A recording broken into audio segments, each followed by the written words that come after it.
अरे आपको क्या लगा था हम नहीं आएंगे? हम आ गए हैं। आज पढ़ेंगे भारत की कृषि।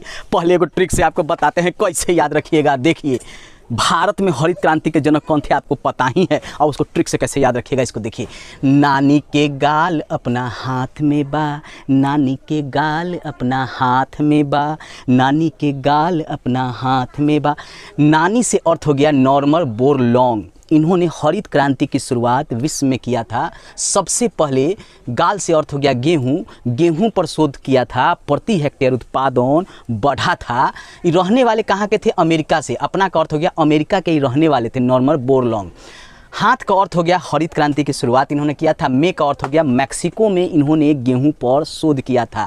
अर्थात नॉर्मन बोरलॉन्ग के द्वारा हरित क्रांति की शुरुआत मैक्सिको में की गई थी। उन्होंने गेहूं पर पहली बार मैक्सिको में शोध किया था और रहने वाले थे अमेरिका के। जान लीजिए, इस ट्रिक पे आप आसानी से याद कर सकते हैं। नानी के गाल अपना हाथ में बा, नानी के गाल अपना हाथ में बा। इस ट्रिक से आसानी से इसको याद कर सकते हैं। अब भारत में हरित क्रांति के जनक कौन थे, इसको भी हम ट्रिक पे याद करेंगे। भारती स्वामी जी हरा पहन लेबा, भारती स्वामी जी हरा पहन लेबा, भारती स्वामी जी हरा पहन लेबा। भारती से अर्थ हो गया भारत में, स्वामी से अर्थ हो गया MS स्वामीनाथन की अध्यक्षता में, हरा से अर्थ हो गया हरित क्रांति की शुरुआत की गई थी। इसमें गेहूं और चावल पर प्रति हेक्टेयर उत्पादन पर बल दिया गया था। तब भारत में हरित क्रांति के जनक MS स्वामीनाथन थे और विश्व में हरित क्रांति के जनक नॉर्मन बोरलॉन्ग थे। इसको याद रखिएगा। इन्होंने गेहूं पर शोध किया था और भारत में जो हरित क्रांति की शुरुआत हुई थी उसमें गेहूं और चावल दोनों के विकास पर जोर दिया गया था, MS स्वामीनाथन की अध्यक्षता में। दोनों आपको ट्रिक से आसानी से याद हो गया। बार बार एग्जाम में पूछा जाता है, इसलिए इसको ट्रिक पर आसानी से याद कर सकते हैं।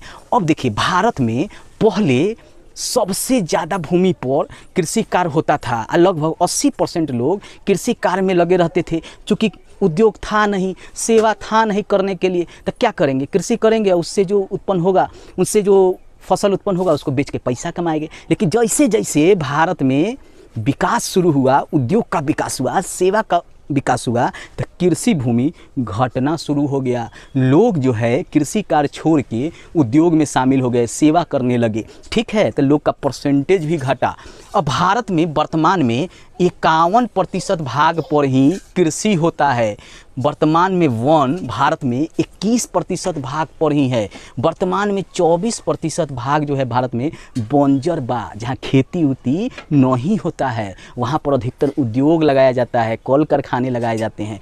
और 4% भाग जो है चारागाह, जहाँ पशुओं को चराने के लिए भेजा जाता है। अरे भाई, पशु को भी तो चाहिए ना चारागाह। अगर उनको चारा नहीं मिलेगा तो क्या खाएंगे? तो चारागाह के लिए 4% भाग को सुरक्षित किया गया है भारत में। ठीक है, कृषि राज्य के अंतर्गत आता है। कृषि किसके अंतर्गत आता है? राज्य के अंतर्गत आता है। राज्य के अंतर्गत कृषि को रखा गया है। कृषि, आप जानते हैं ना, भूमि का राजस्व कौन वसूलता है? भारत सरकार नहीं वसूलती है, राज्य सरकार वसूलती है, आपको पता ही होगा। और इसको 7वीं अनुसूची में रखा गया है। किस अनुसूची में रखा गया है? 7वीं अनुसूची में इसको रखा गया है। पहला कृषि और खाद्य मंत्री डॉक्टर राजेंद्र प्रसाद बने थे, याद रखिएगा। 1946 में जो अंतरिम सरकार का गठन हुआ था और 1947 में आज़ादी के बाद जो सरकार गठित हुआ था, उसमें हमारे बिहार के डॉक्टर राजेंद्र प्रसाद को मंत्री बनाया गया था। कौन मंत्री बने थे?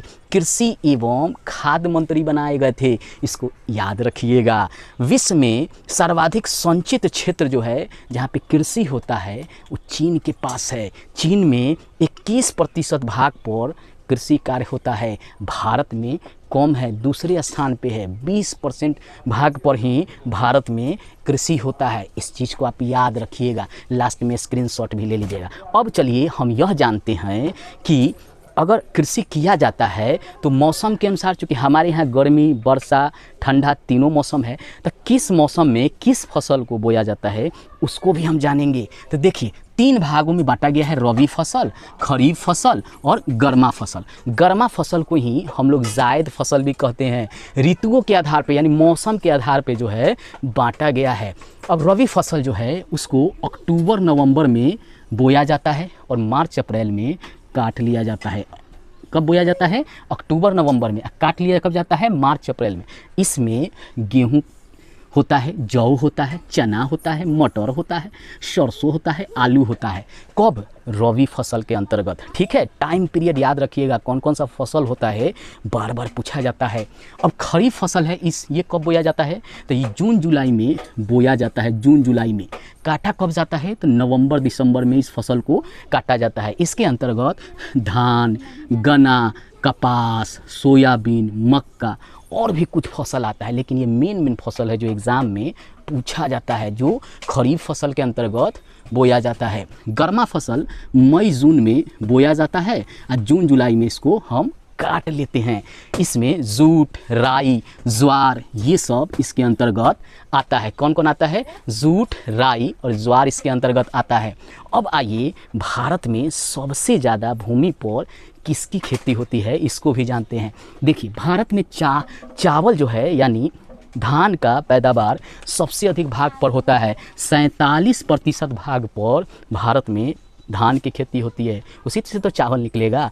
और 21.7% विश्व का चावल का उत्पादन भारत में होता है, यानी भारत में चावल का उत्पादन 21% होता है संपूर्ण विश्व का। इसीलिए भारत को संपूर्ण विश्व को अन्न देता है, चावल देता है, गेहूं देता है।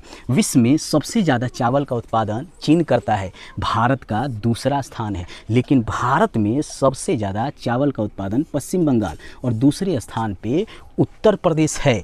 आप जान लीजिए, चावल की एक किस्म है IR-20 जो चावल की सबसे अच्छी किस्म मानी जाती है, क्योंकि इससे प्रति हेक्टेयर उत्पादन सबसे अधिक होता है। इसीलिए केंद्रीय चावल अनुसंधान केंद्र को कटक उड़ीसा में लगाया गया है, जो चावल पर शोध करता है। याद रखिएगा, केंद्रीय चावल अनुसंधान केंद्र भारत में उड़ीसा राज्य के कटक में लगाया गया है। और अंतर्राष्ट्रीय चावल अनुसंधान केंद्र फिलीपींस के मनीला में लगाया गया है, जो संपूर्ण विश्व के चावल पर शोध करता है। यानी अंतर्राष्ट्रीय अगर चावल अनुसंधान केंद्र जो होगा तो फिलीपींस मनीला, और केंद्रीय चावल अनुसंधान केंद्र जो होगा वो कटक उड़ीसा।